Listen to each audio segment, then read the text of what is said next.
shaqada ugu leh ee saa waqti dheer soo jireenka diinta u haystay haddana mashaakilkan maanta uu haysto oo ha noqoto iyagu inay isdilaan ama ha isku dilaan hadda waqtiga ugu dambeeyay waa diin laakiin shalay qabiil la isku dilay shalay waxyaalo kale ama gobol la isku dilo shalay waxyaalaha ka dhaxeeya maxaa sababay dadka diraasaadka ka qoray Soomaali waxa ka mid ah nin la yiraahdo Dr. Xasan Maki Soomaali الكبير كتاب يراهو ka qoray oo tacliinta Soomaaliya waxyaalo badan u baaray wax badan waa ku jiraan oo saxa waxyaalo uma taqaana oo maadaama nin wadankii ku dhashay usan ahayn oo iska tacbiiriyay way ku jiraan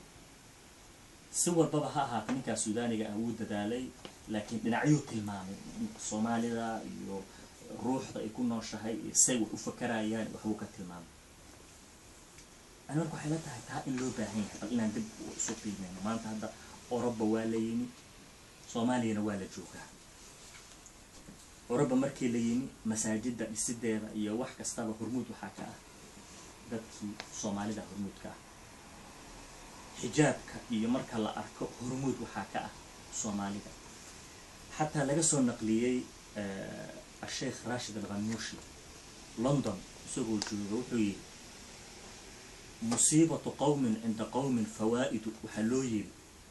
حتى أن أرقني بيه إن الصومالي بربرطو